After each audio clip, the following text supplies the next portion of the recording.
अस्सलाम वालेकुम friends, welcome back to the channel crypto with Ishal. मैं हूं आपकी होस्ट इशाल फातिमा और उम्मीद करती हूं कि आप सब बिल्कुल ठीक ठाक होंगे। तो जिस तरह का मूव इस वक्त मार्केट में चल रहा है, उसे देखते हुए क्या ये सोचा जा सकता है कि बीटीसी अपना knew all time high expectation से पहले ही बनाता हुआ नजर आए और जल्द ही जो ऑल्ट सीजन है वो भी हमें देखने को मिले, जहां पर ऑल्ट्स मॉन्स्टर पंप करते हुए दिखाई देते हैं।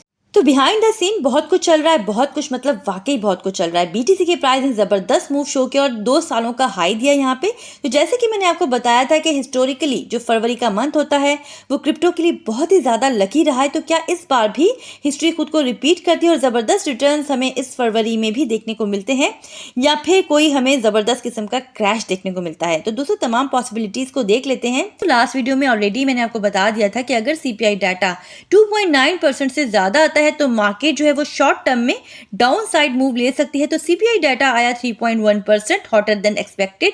अब इस सारी सिचुएशन में दोस्तों ये हुआ कि क्योंकि सीपीआई डाटा थोड़ा सा खराब आया है, तो जो हम एक्सपेक्ट कर रहे थे कि शायद अगर सीपीआई डाटा बेहतर आता तो मार्च में इंटरेस्ट रेट जो है उसमें हमें कमी देखने को मिल सकती है, बट अब वो यहाँ पर होना मुश्किल लग रहा है। तो इंटरेस्ट रेट में कमी की जो एक्सपेक्टेशंस है ना वो चली गई हैं मई तक। अगर मई में एक्सपेक्टेशंस हमारी पूरी हो जाती हैं तो ऑफकोर्स तमाम फाइनेंशियल मार्केट्स के लिए इंक्लूडिंग क्रिप्टो मार्केट बहुत ही बुलिश रहेगा। लेकिन अगर ऐसा नहीं होता, मई में भी हमें इंटरेस्ट रेट में कटिंग देखने को नहीं मिलती, तो भी दोस्तों पूरे चांसेस हैं कि आगे चल के इंटरेस्ट रेट में कमी देखने को मिले, क्योंकि इस साल यूएस में इलेक्शंस होने जा रहे हैं और इस टाइम पर जो पार्टी पावर में है उसे यकीनन सबको खुश तो करना ही है। तो इंटरेस्ट रेट में कमी तो होने के पूरे चांसेस मौजूद ही हैं। अब वो अगर मई में नहीं होते तो हो सकता है जून में हो जाए या फिर जुलाई में। इस टाइम पर इंटरेस्ट रेट का कट होना प्लस बीटीसी हाविंग का हो जाना मार्केट के लिए भाई बहुत ही ज्यादा बुलिश रहेगा। बीटीसी स्पॉट ईटीएफ को लेके यही एक्सपेक्टेशन थी कि इसकी वजह से मेजर इंस्टीट्यूशंस जो हैं वो इन्वॉल्व होंगे, ट्रिलियंस ऑफ फंड जो है वो मार्केट में आएगा और इसी बेस पर बीटीसी की प्राइस प्रेडिक्शन के लिए ह्यूज किस्म की एक्सपेक्टेशंस थी। अभी भी दोस्तों बीटीसी की जो प्राइस है वो अपने लास्ट ऑल टाइम हाई के बहुत ही करीब का सफर जो है काफी हद तक तय कर चुके हैं, क्योंकि जबरदस्त किस्म की अपडेट्स इस वक्त मार्केट में सर्कुलेट कर रही हैं। जबरदस्त इन्फ्लो के साथ बीटीसी की जो मार्केट कैप है वो 1 ट्रिलियन तक चली गई है और 2 सालों का हाई दे दिया है बीटीसी के प्राइस ने। और ऐसा लास्ट टाइम हुआ था 2021 के आखिर में और $51,000 के लेवल को बीटीसी के प्राइस ने दिसंबर 2021 के बाद से पहली दफा यहाँ पर हिट किया है। यानी बीच में 2022 भी गुजर गया, 2023 भी गुजर गया। तो आप समझ रहे हो ना कि मामला कहाँ तक जा सकते हैं, क्योंकि तमाम ईटीएफ में से सिर्फ अगर ब्लैक रॉक को ही देखा जाए तो वो भी $5 बिलियन के इनफ्लो को यहाँ पर क्रॉस कर चुका है।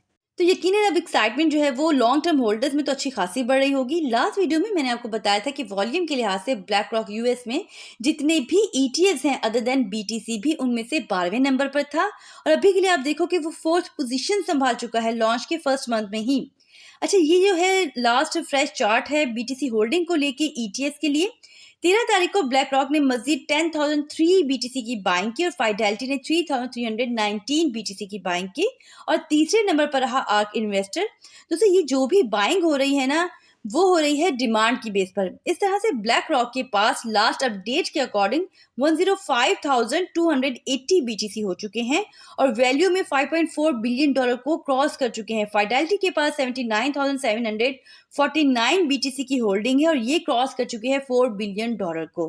दोस्तों ग्रे स्केल से आउटफ्लो ही हो रहा है मुसलसल, बट ये स्लो होता जा रहा है। तो इस चार्ट को देखे तो आप अच्छे से समझ गए होंगे कि इनफ्लो ज्यादा हो रहा है और आउटफ्लो जो है वो कम हो रहा है। इनफ्लो से आउटफ्लो को अगर हम माइनस कर देते हैं ग्रे स्केल के, तो सिर्फ एक दिन में ही 12,806 बीटीसी ईटीएफ में ऐड किए गए। अब यहाँ मैं आपको बताऊं कि जिस तरह का ह्यूज इनफ्लो आपको नजर आ रहा है, बीटीसी उस तरह से देखा जाए तो शूट नहीं किया, बल्कि सारा मामला जो है वो ग्रेजुअली होता हुआ नजर आ रहा है। इसकी वजह यह है कि रिकॉर्ड ब्रेक ईटीएफ इनफ्लो तो आ ही रहा है, बट ये सारा मामला हो रहा है ओटीसी के थ्रू। मतलब यहाँ पर जो एक्सचेंजेस हैं वो इन्वॉल्व नहीं हो रही डायरेक्ट, और इसीलिए यहाँ पर जो है हमें जो बीटीसी के प्राइस हैं वो छत से लगते हुए एकदम नहीं दिखाई दे रहे, बल्कि ग्रेजुअली जो है वो बढ़ रहे हैं। क्योंकि दोस्तों ओटीसी जो है वो मोस्टली लार्ज ट्रांजैक्शंस के लिए यूज होता है और लार्ज इंस्टीट्यूशंस जो होती हैं वो इसे मोस्टली यूज करती हैं। और अगर ये सारा मामला ओटीसी पर ना हो तो ह्यूज किस्म की लिक्विडेशन जो है वो मार्केट में देखने को मिल सकती है। दोस्तों क्रिप्टो कॉइन के सीईओ ने एक ट्वीट शेयर की है जिसके मुताबिक ओटीसी डेस्क पर बीटीसी की जो डिमांड है वो एक्सीड कर रही है सप्लाई से। अब ओटीसी पर इस तरह की सिचुएशन बनना अंडरलाइंग मार्केट स्ट्रेंथ को शो करने के लिए समझ लेके एक बुलिश इंडिकेटर है। तो ओटीसी ट्रांजैक्शंस को क्योंकि प्रिफर किया जाता है लार्ज इंस्टीट्यूशनल इन्वेस्टर्स की तरफ से, तो डिमांड एंड सप्लाई का ये जो इम्बैलेंस है ये सजेस्ट कर रहा है कि लार्ज प्लेयर्स अक्यूमुलेट कर रहे हैं बीटीसी को, जो कि क्रिप्टो करेंसी के आउटर लुक के लिए बुलिश है और जिसके थ्रू बीटीसी की प्राइस जो है वो नया ऑल टाइम हाई बना सकते हैं बहुत ही जल्द। और फिर इस तरह से क्या होता है ना दोस्तों, ऑल टाइम हाई बनाने के बाद हिस्ट्री खुद को दोहराती है और ये तमाम लार्ज प्लेयर्स जो हैं ये अपनी प्रॉफिट बुकिंग करते हैं और दोबारा से मार्केट जो है वो क्रैश कर जाती है। खैर फिलहाल हमारा जो फोकस है वो है बुल रन। दोस्तों आई होप कि वीडियो आपके लिए खासी इन्फॉर्मेटिव रही होगी। अगर तो ऐसा है तो वीडियो को लाइक जरूर कर लीजिएगा, साथ ही साथ अपना फीडबैक कमेंट्स के थ्रू जरूर हम तक पहुंचाइएगा। हमारे चैनल पर नए हैं, चैनल को सब्सक्राइब कर लीजिए, बेल आइकन को प्रेस कर लीजिए ताकि आने वाली कोई भी इंपॉर्टेंट अपडेट आपसे मिस ना हो पाए। अपना बहुत ख्याल रखिएगा। Take care. अल्लाह हाफिज।